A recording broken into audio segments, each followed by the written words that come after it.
Dear friend, आज हम सच्ची कहानी पर बनी एक ऐसी मूवी को एक्सप्लेन करने जा रहे हैं जिसमें बैंक रॉबरी दिखाई जाती है, जिसके चोरों को पकड़ लिया जाता है, उनको सज़ा भी होती है, मगर बाद में वो फिर भी इस बैंक रॉबरी की वजह से अमीर हो जाते हैं और आज़ाद घूमते हैं। ये कहानी है अर्जेंटीना की, जिसमें 5 लोग दिन दहाड़े पुलिस के सामने देश के इतिहास की सबसे बड़ी चोरी करते हैं। कहानी की शुरुआत होती है तो हमें फर्नांडो को दिखाया जाता है, जो कि एक जूडो इंस्ट्रक्टर है, जिसकी सैलरी से वो अपना गुजारा ही किया करता था। एक दिन फर्नांडो सिगरेट पीते हुए घर की तरफ जा रहा था, तभी एक गाड़ी उसके ऊपर पानी गिरा देती है, जिससे उसका सिगरेट बुझ जाता है। वो सिगरेट को फेंक देता है, उसका सिगरेट पानी के साथ बहता हुआ एक गटर में जा गिरता है। वो देखता है कि ये गटर एक बैंक के सामने है। वो गटर का पीछा करते हुए एक नाले तक जा पहुंचता है।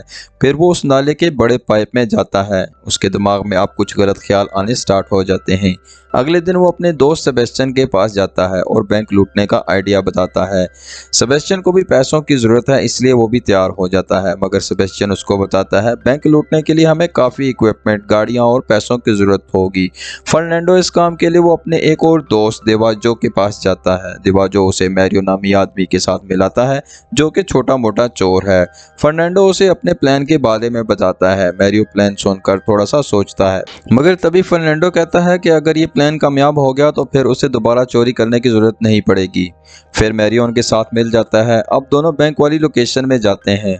फर्नांडो गटर में एक मेजरिंग टेप फेंकता है। फिर वो गटर के नीचे मेजरिंग टेप को देखने जाते हैं। फर्नांडो उसे बताता है कि हम यहाँ से सिर्फ 18 मीटर ही दूर हैं। मैरियो को बारिश की फिक्र होती है, मगर फर्नांडो कहता है कि हम उसी दिन चोरी करेंगे जिस दिन मौसम बिल्कुल साफ होगा। आगे हम देखते हैं फर्नांडो, मैरियो और दिवाजो रॉबरी करने की प्लानिंग कर रहे हैं। वो बैंक में सुरंग खोदने का प्लान बना रहे हैं, मगर बैंक के हर कमरे में मोशन सेंसर लगे हैं। फर्नांडो उन्हें बताता है कि मोशन सेंसर तुम्हारी मोशन को सेंस नहीं करता, बल्कि तुम्हारे बॉडी के टेम्परेचर चेंजेस को सेंस करता है। वो फिर एक ऐसा सूट बनाते हैं जिससे वो बॉडी टेम्परेचर को सेंसर से बचा सकें। फर्नांडो को एक ही प्रॉब्लम होती है कि वो बैंक की तिजोरी को कैसे खोलेंगे, इसलिए वो सेबेस्टियन के साथ बैंक में जाते हैं और कैमरे से आसपास की तस्वीरें बना लेते हैं, जबकि सेबेस्टियन बैंक स्टाफ से अकाउंट खुलवाने का तरीका पता करता है। फर्नांडो तस्वीरें बना रहा होता है कि तभी एक सिक्योरिटी गार्ड उसे देख लेता है और उसे पूछताछ करने के लिए बैंक की बेसमेंट में ले जाता है। यह भी फर्नांडो के प्लान का हिस्सा था, क्योंकि उसे तिजोरी रूम को पास से देखना था। सिक्योरिटी गार्ड फर्नांडो के सारे सामान की जांच करते हैं, लेकिन उन्हें कुछ भी नहीं मिलता, तो वो उसे जाने देते हैं। असल में फर्नांडो ने कैमरे से पहले ही मेमोरी कार्ड निकाल लिया था। फिर वो तस्वीरें और जो उन्होंने देखा उसकी मदद से पूरा प्लान तैयार करते हैं। फर्नांडो बेसमेंट में घुसने का प्लान बनाता है। अब उन्हें बैंक और नाले के बीच का फासला पता करना था, इसलिए वो एक साइकिल के टायर पर निशान लगाकर एक स्केल बना लेते हैं और वो गिन लेते हैं कि साइकिल का टायर कितनी बार घूमा और साइकिल को बैंक से नाले तक ले जाते हैं। फिर फर्नांडो हिसाब लगाकर एंगल का पता लगा लेता है जहां उन्हें सुरंग खोदनी थी। फर्नांडो दिवाजो को बताता है कि बैंक का पैसा इंश्योर्ड होता है, इसलिए बैंक में चोरी करने से किसी आम आदमी को कोई नुकसान नहीं होगा, नुकसान सिर्फ बैंक को होगा। फिर वो लोग नाले में जाते हैं और सुरंग खोदने का काम स्टार्ट करते हैं। अब वो अपने साथ अल्बर्टो नामी आदमी को मिला लेते हैं, क्योंकि उन्हें 400 लॉकर खोलने के लिए कोई तरीका नहीं मिल रहा था। वो लॉकर खोलने के लिए ब्लो टॉर्च का यूज करना चाहते हैं, मगर उन्हें इस काम में तकरीबन 7 घंटे लग रहे थे, जो कि अल्बर्टो को बहुत ही ज्यादा लग रहा था। इसलिए फर्नांडो कहता है, हम इसी बैंक की दूसरी ब्रांच में जाकर एक लॉकर लेते हैं और फिर उस लॉकर की अच्छे से जांच करते हैं, ताकि हम कम टाइम में लॉकर्स को खोल सकें। मैरियो ऐसा ही करता है, बैंक में जाकर लॉकर लेता है और लॉकर को बड़े ध्यान से देखता है। उधर सेबेस्टियन और उसके साथी एक चोरी की वैन को लेकर अल्बर्टो के घर बाहर इंतजार कर रहे होते हैं। तभी पुलिस आ जाती है और वो सब घबरा जाते हैं। उन्हें लगता है कि पुलिस ने उन्हें पकड़ लिया, मगर तभी अल्बर्टो और उसकी बीवी आ जाते हैं, जो पुलिस को बताते हैं कि वो उन्हीं के दोस्त हैं, तो पुलिस वहां से चली जाती है। सुरंग खोदने का काम चल रहा होता है, लेकिन एक दिन उनकी ड्रिल मशीन टूट जाती है। तभी मैरियो को बहुत गुस्सा आता है, क्योंकि वो पहले ही प्लान के लिए काफी पैसा खर्च कर चुका था। जब तक लॉकर खुलने का सही तरीका पता नहीं चल जाता, वो पैसे खर्च करने से मना करके वहां से चला जाता है। एक दिन फर्नांडो अपनी गर्लफ्रेंड के पास जाता है। छत पे लेटे वो सितारों को देख रहे होते हैं कि अचानक फर्नांडो के दिमाग में कुछ ख्याल आता है। वो सब कुछ वहां से छोड़कर मैरियो के पास चला जाता है, जहां वो उसे बताता है कि बैंक में दिन के सिक्योरिटी प्रोटोकॉल और रात के सिक्योरिटी प्रोटोकॉल मुख्तलिफ होते हैं। बैंक के सामने से चोरी रोकने के लिए अलग सिक्योरिटी और नीचे से होने वाली चोरी को रोकने के लिए अलग सिक्योरिटी है। अगर ये दोनों चोरियां एक साथ हो जाएं तो उनका कोई हल नहीं है। फर्नांडो कहता है कि वो वर्किंग आवर्स में बैंक में घुसेंगे। उस टाइम सारे सेंसर ऑफ होंगे और बैंक के लॉक भी खुले हुए होंगे और पुलिस को लगेगा कि सब कैश लूट कर चले जाएंगे और उनको लगेगा कि वो मेन गेट से आए हैं और वो मेन गेट से ही वापस चले जाएंगे। फर्नांडो का ये आइडिया सुनकर मैरियो का चेहरा खिल जाता है।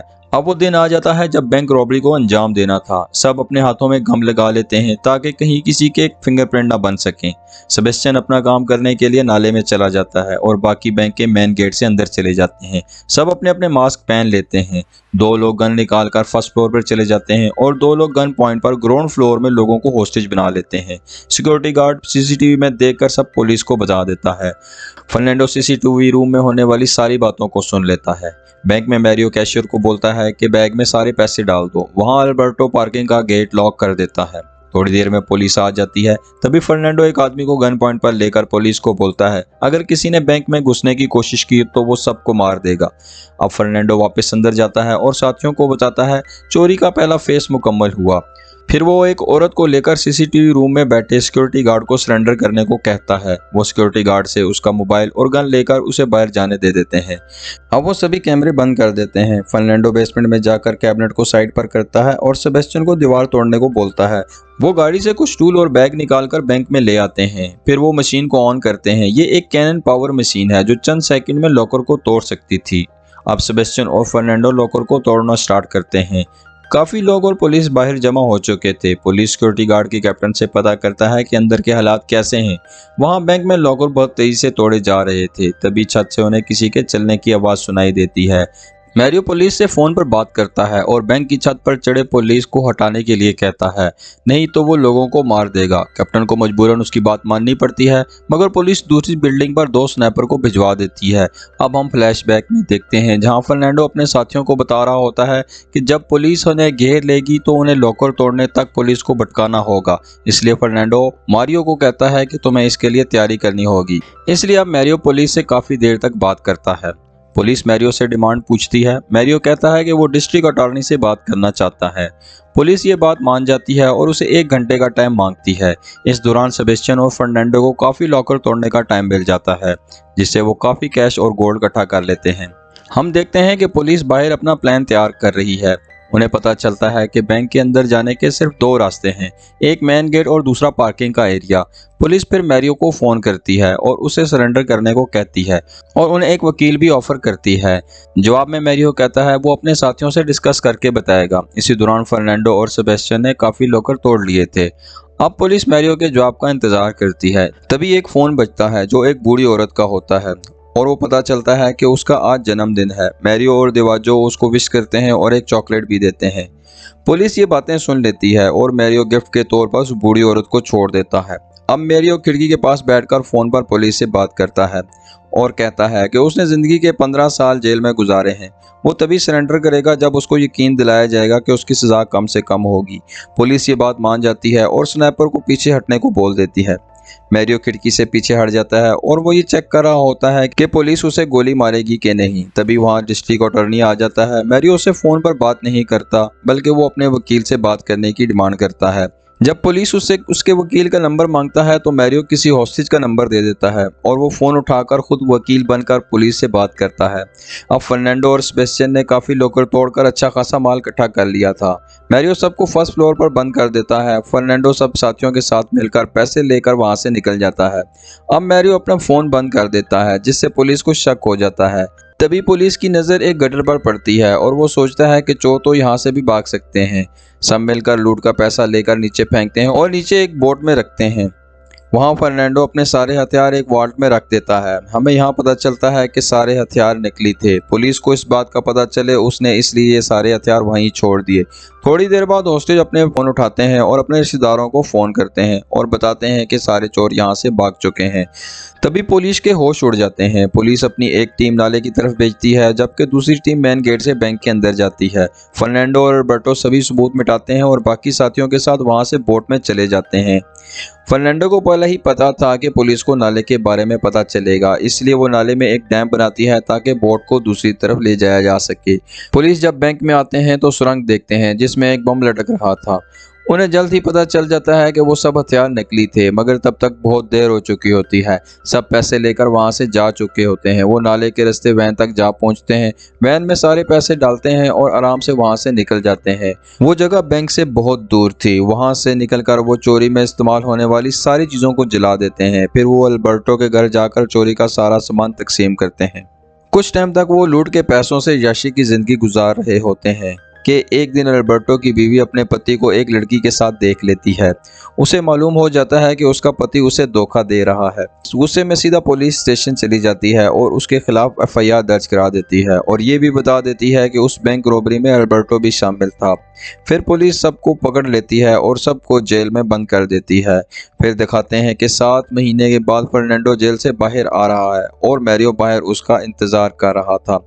तो पता चलता है कि ये भी फर्नांडो के प्लान का हिस्सा था कि अगर वो पकड़े जाते हैं तो क्या होगा। इसलिए उन्होंने चोरी के दौरान नकली गन्नों का इस्तेमाल किया ताकि किसी को कोई नुकसान ना पहुंचे और वो कम से कम सजा पाकर रिहा हो जाए। फर्नांडो के सभी साथियों ने पैसों का ज्यादातर हिस्सा छुपा कर रखा था और बहुत ही कम पैसा पुलिस के हवाले किया था, क्योंकि बैंक के सेफ डिपॉजिट वॉलेट में रखे गए सामान का कोई रिकॉर्ड नहीं होता। बैंक के ताजे के मुताबिक बैंक में $2.5 करोड़ का कैश मौजूद था, मगर पुलिस ने सिर्फ $11.7 लाख कैश और 8 किलो सोना रिकवर किया था। अब बैंक के पास तो कोई रिकॉर्ड था नहीं, जिसकी वजह से पुलिस उनके खिलाफ कोई खास कार्रवाई नहीं कर सकी। इसी तरह फर्नांडो के गैंग ने चोरी की सजा पूरी कर ली और वो अमीर भी हो गए। ना तो उन्हें किसी पुलिस का डर था और ना ही किसी कानून का। ये मूवी एक सच्ची बैंक रॉबरी पर बनी हुई है। इसी वजह से मूवी के आखिर में हमें कुछ तस्वीरें दिखाई जाती हैं जो कि असल चोरी के वक्त ली गई थी। इसी तरह ये मूवी यहाँ पर ख़त्म हो जाती है। दोस्तों, आपको एक और बहुत ज़बरदस्त मूवी सजेस्ट करना चाहूँगा जो एक सच्ची कहानी है, जिसमें एक आदमी झूठे केस में जेल में फंस जाता है। फिर पुलिस उसके साथ क्या सलूक करती है, क्या वो जेल से रिहा हो पाएगा या नहीं। इस मूवी की एक्सप्लेनेशन देखने के लिए आप इस लिंक पर क्लिक करें। दोस्तों, अगर आपको ये वीडियो अच्छी लगी हो तो प्लीज़ वीडियो को लाइक और चैनल को लाजमी सब्सक्राइब करें। बहुत शुक्रिया।